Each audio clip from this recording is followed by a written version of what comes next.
예, 정부의 11호 대책 이후에 연일 부동산 문제를 놓고 민주당은 재건축 초과이익 환수제 완화나 폐지를 시사하고 나섰고 국민의힘은 내로남불 공세를 이어가고 있습니다.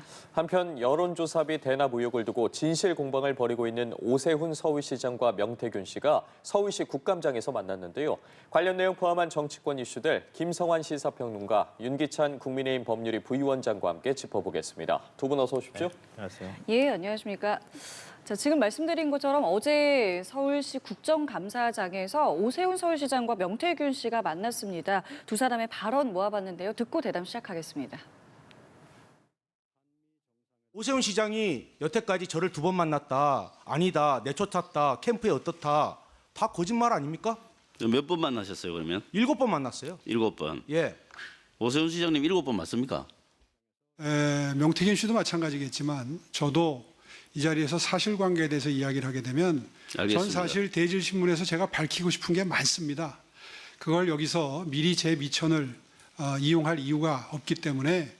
본인이 아파트 안 사줬지 키 줘요. 어디서 사놨습니까? 누가 거짓말쟁입니까?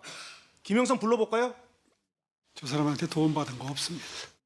상식적으로 한번 판단해 보십시오. 예.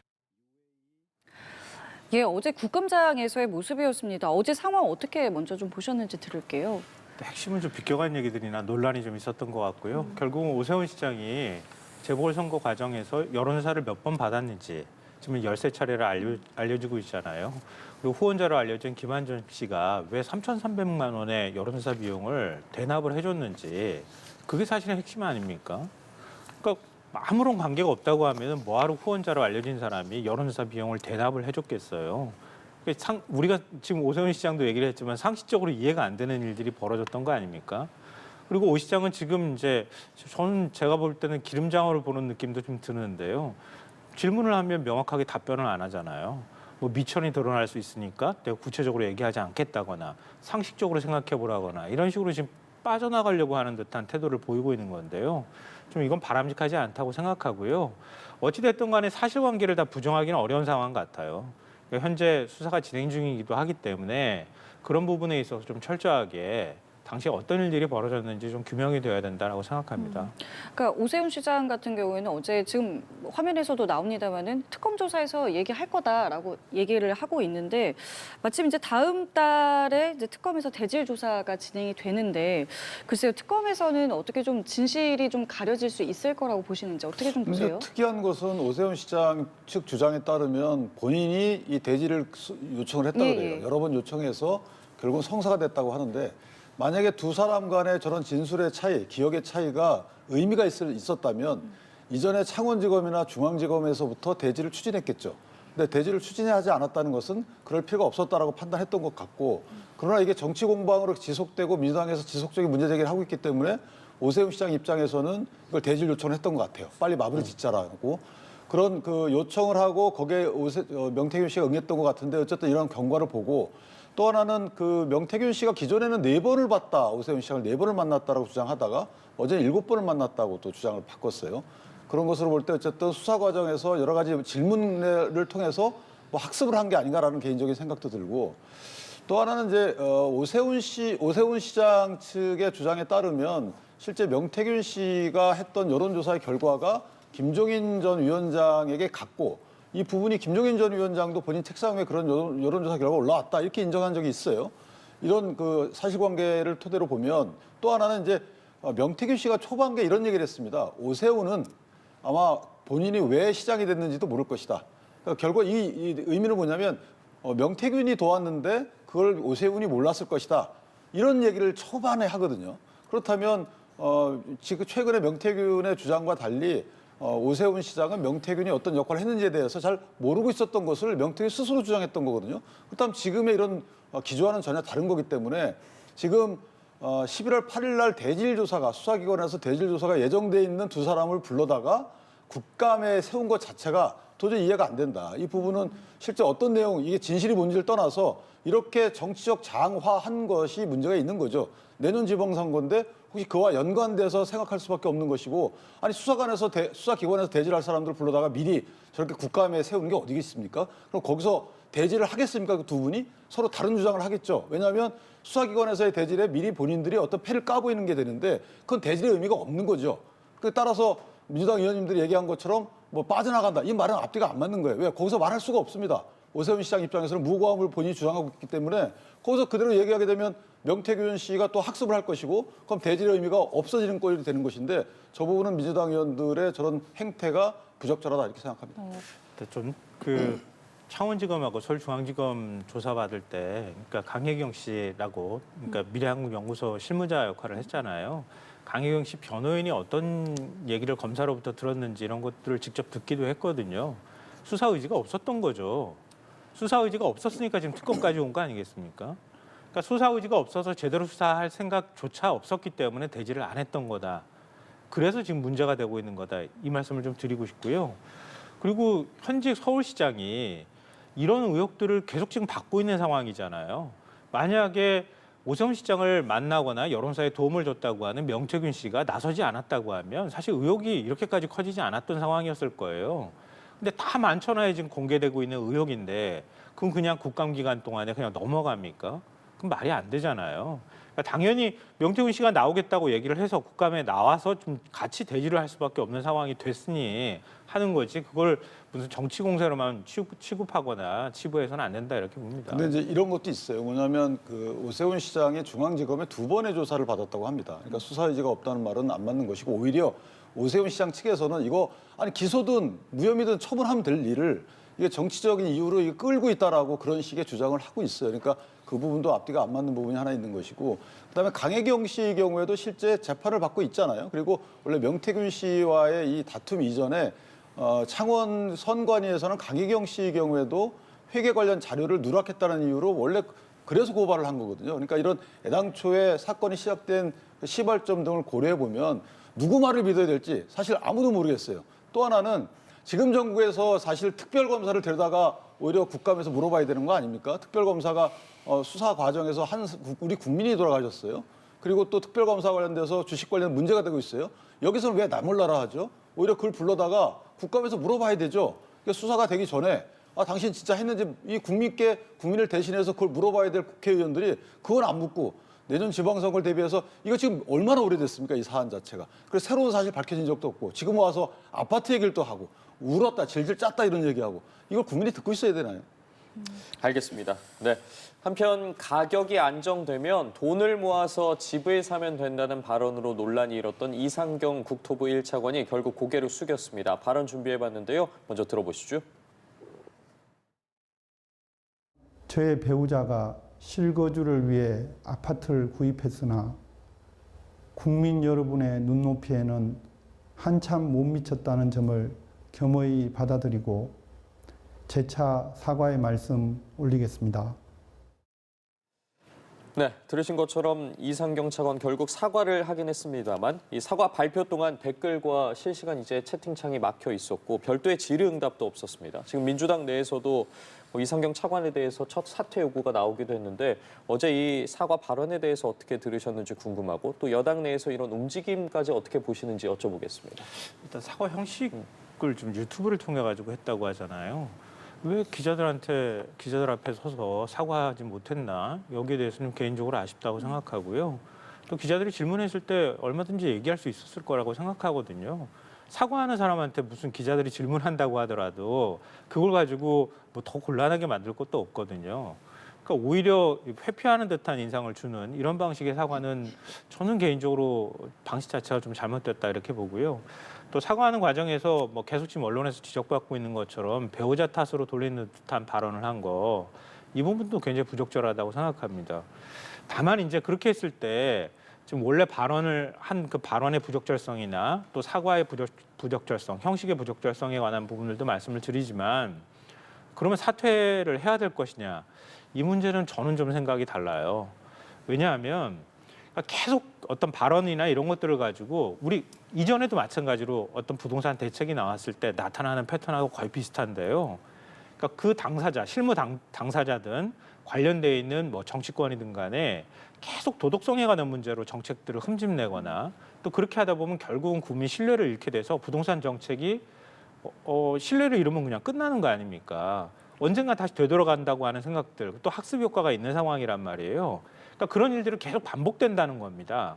그러니까 이전에 만약에 예를 들어서 내가 정책을 국토부 실무자인데 정책을 발표하고 난 다음에 갭 투자를 했다. 이거는 저는 정말 바로 사퇴해야 될 감이다라고 생각하는데요. 정책 발표 이전에 있었던 일이기도 하잖아요.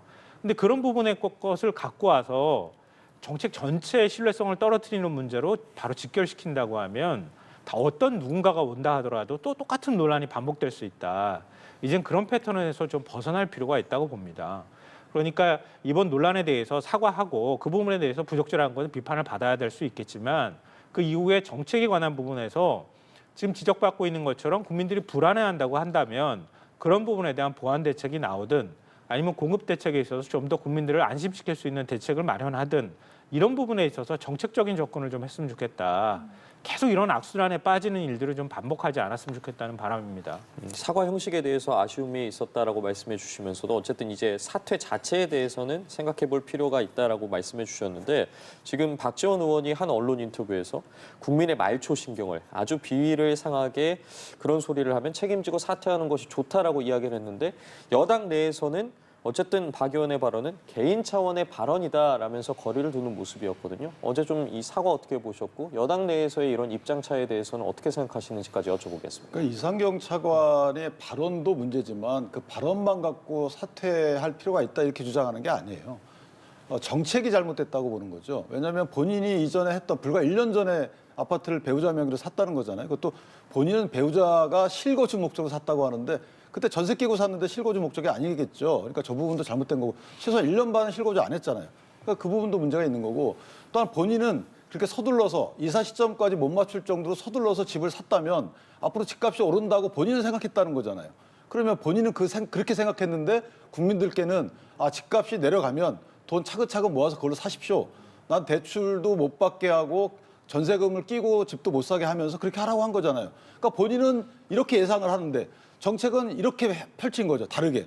그거에 대한 문제를 제기하는 거예요. 그렇기 때문에 본인이 생각하는 대로 정책을 펼쳐야 되는 거, 예상하는 대로 정책을 펼쳐야 되는 사람이 본인의 이익을 위해서는 이렇게 가면서 국민들께 이렇게 하라고 한 거. 이게 문제라는 거예요. 그래서 정책을 바꿔달라는 겁니다.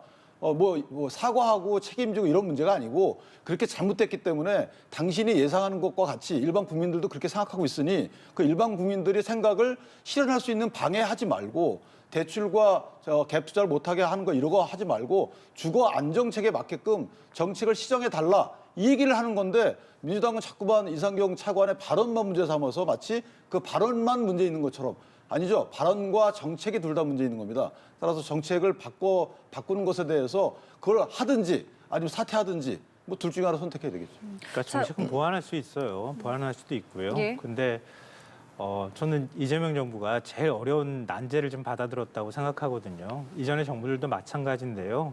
근데 부동산이라고 하는 게 굉장히 다양한 층위의 사람들이 거래를 하는 거예요.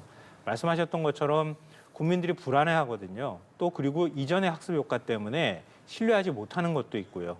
좀 다행스럽다고 생각하는 건 이재명 정부 지금 이제 취임 첫 해거든요.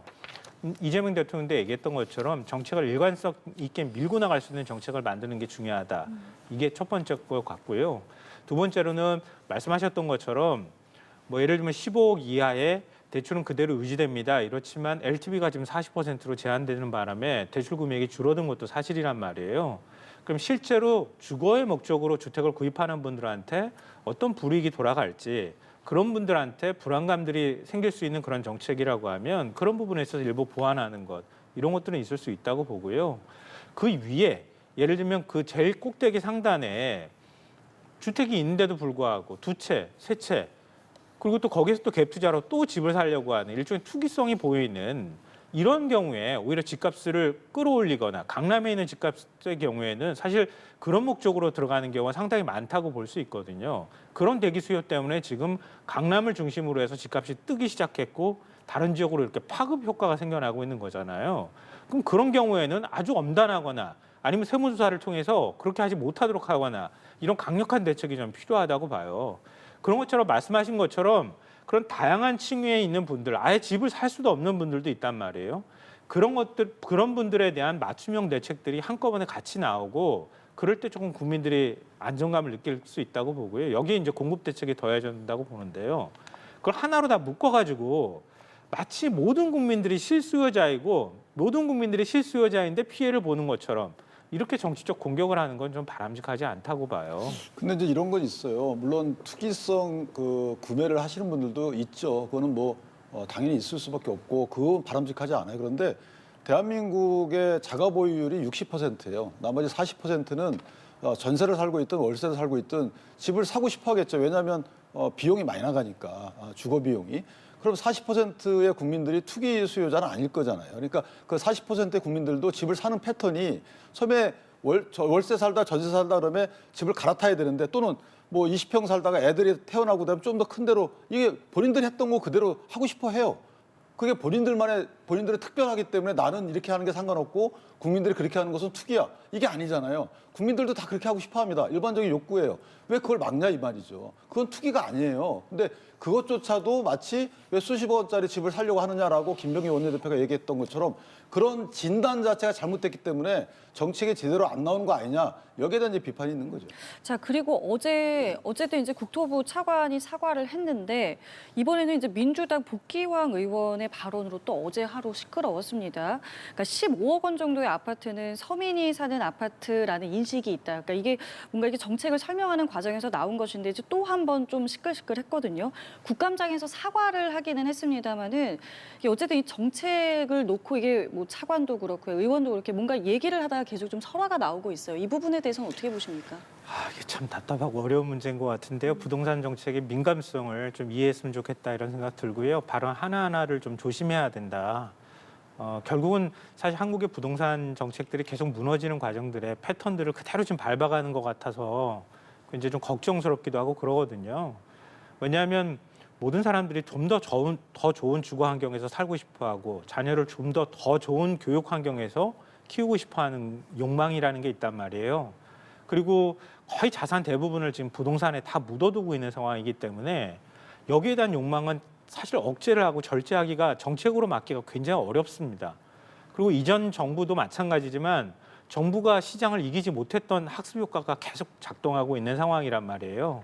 근데 그렇기 때문에 또 거기에 지금 당신은 되지만 나는 왜 안 됩니까? 라고 하는 심리까지 더해지니까 이게 모두 다 뒤섞여 있는 상황에서 발언 하나하나에 모든 분들이 다 집중할 수밖에 없다는 거예요.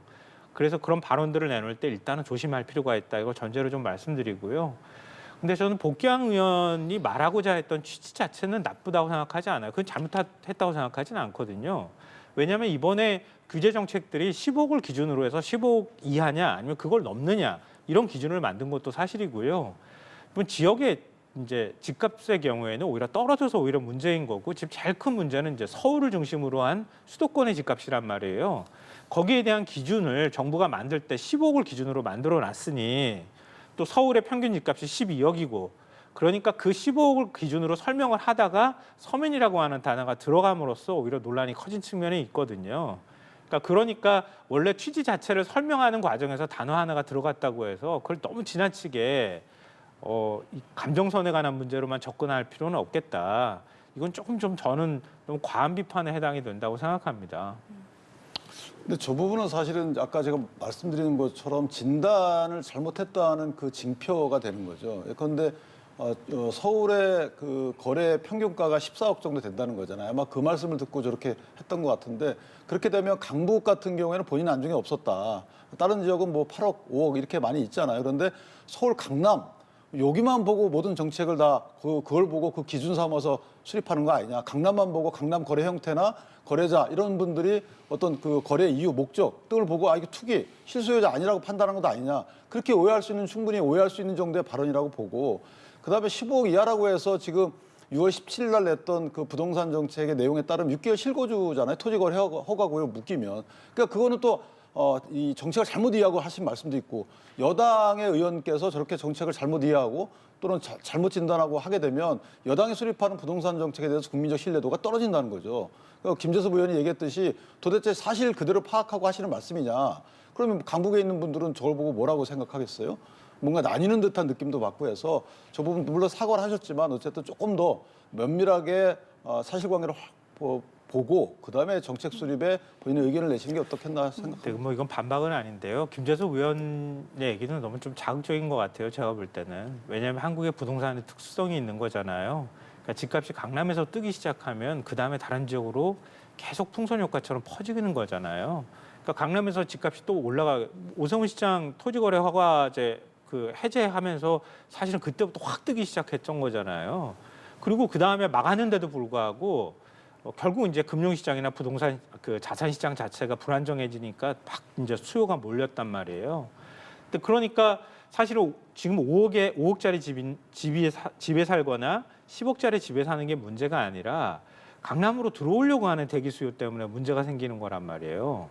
그리고 거기서부터 강남에서부터 집값이 오르면 강북까지 아니면 한강 벨트를 거쳐서 저 수도권까지 다 지금 확산하는 상황이기 때문에 그걸 설명하는 과정에서 얘기를 한 것이지 강북에 계시는 분들의 집값이 이 정도입니다라는 걸 기준으로 해서 설명하려고 했던 게 아닌데 그 15억이라는 걸 갖고 와가지고 그대로 강북의 도봉구에는 평균이 5억밖에 안 되는데 15억이라고 얘기했다고 공격을 해버리면 그게 오히려 공격을 위한 공격이 되는 것이다. 너무 좀 국회의원이면 부동산 시장을 감정적으로 자극하는 발언들을 물론 지금 복귀한 의원이나 여당 의원들도 조심해야 되지만 야당 의원이라고 해서 예외는 아니다. 그런 부분에 대해서 너무 감정선을 건드리는 발언들로 자꾸 정치적 이익이나 수혜를 받으려고 하는 것은 좀 안 된다고 생각해요. 진영 입장에서 한 말씀 더 드리면 오세훈 시장이 토지거래 허가제를 그쪽 지역은 청담, 삼성, 유적, 복합물류센터가 이제 끝났기 때문에 한 달 해제됐던 건 한 달. 다시 원복했던 거고요. 정책 바로 이발했던 부분이요. 또 하나는 지금 서울 전체적으로 박원순 시장 때 171개 직권 해제했어요. 정유구역, 그러니까 재건축 재개발죠. 그러니까 공급이 그만큼 약 25만 호 이상이 딜레이 됐다는 부분. 그래서 그런 부분들을 반면교사 삼아서 공급 대책을 현 정부에서는 추진을 많이 해야 되는데 하겠지만 어쨌든 그 부분이 많이 아쉽다. 이렇게 생각합니다. 알겠습니다. 자, 이번에는 법사위 국감장으로 한번 가보도록 하겠습니다. 이 쿠팡 자회사의 퇴직금 미지급 사건 처리 공방이 법사위 국감장에서 재연됐는데요. 의혹을 제기한 부장검사는 당시 지청장에게 폭언을 들었다고 했습니다. 관련 발언 듣고 대담 이어가 보겠습니다. 3월 7일 날 어미준 청장이 저한테 폭언을 하면서 대검 감찰 지시를 하고 이 사건에 대해서 재배당 조치를 취하겠다고 10분에 가까운 그런 폭언을 했었습니다. 그런 사실 없고요. 쿠팡은 기소하기 어렵습니다. 이렇게 이야기를 해서 제가 주인 검사 의혹이 그렇다면 신속히 처리하자 이렇게 말씀.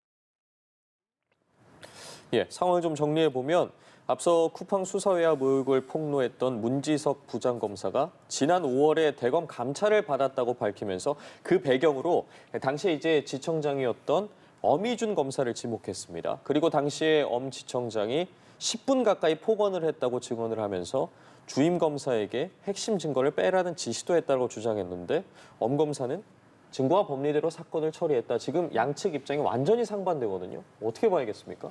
보시기에 어떤가요? 문지석 검사의 말이 더 진실성 있어 보이나요? 아니면은 어미준 지청장의 말이 더 진실성 있어 보이나요?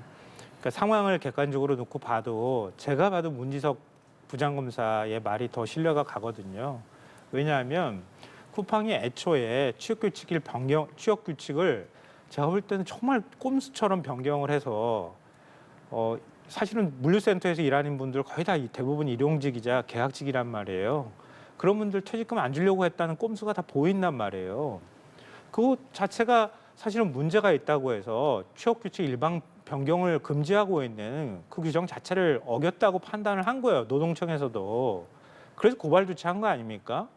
근데 검찰은 거기에 면죄부를 줘요.